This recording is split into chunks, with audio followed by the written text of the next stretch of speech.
Le 8 juin dernier, la France apprend qu'un homme est entré dans un parc pour enfants à Annecy et en a poignardé 4.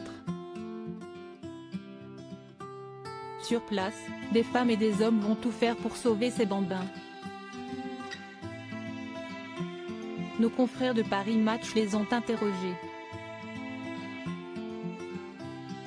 Et leurs confessions sont bouleversantes. Le jeudi 8 juin 2023, l'attaque au couteau d'Annecy a ému la France entière. En effet, un homme, prénommé Abd al-Machiach, fait irruption dans un jardin d'enfants et poignarde 4 bambins, Enyo, Alba, Eti et Peter, et 2 adultes. Les victimes sont alors en urgence absolue. Fort heureusement, elles parviennent toutes à se remettre de ce drame épouvantable. Quant à l'assaillant, il est arrêté par la police et mis par la suite en examen pour tentative d'assassinat. Resté silencieux durant sa garde à vue et ses auditions, le suspect a été transféré dans une cellule de l'hôpital psychiatrique du Vinatier, près de Lyon. Si les victimes ont pu être sauvées, si est-il aussi grâce à tous ces anonymes qui sont tout de suite intervenus sur les lieux du drame.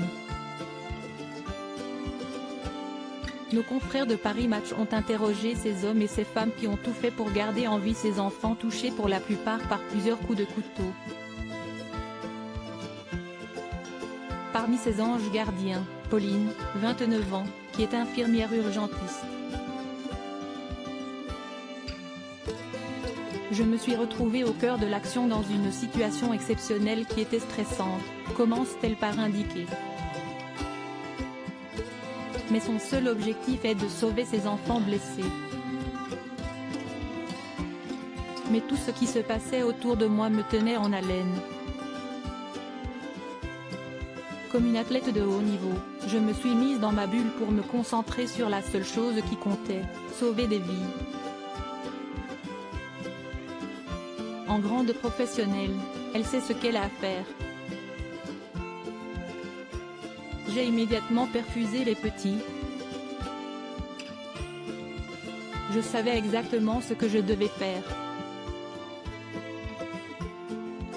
Heureusement, je n'étais pas seule et je veux vraiment insister sur ce point, du médecin à l'ambulancier en passant par les pompiers, tous m'ont soutenu.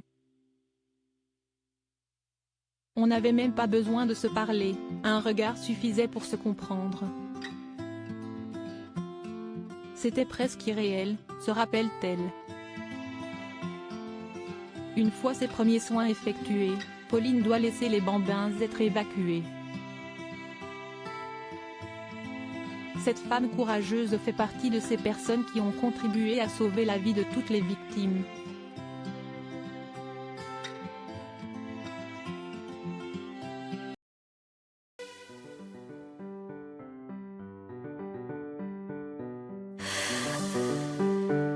The man I love just had a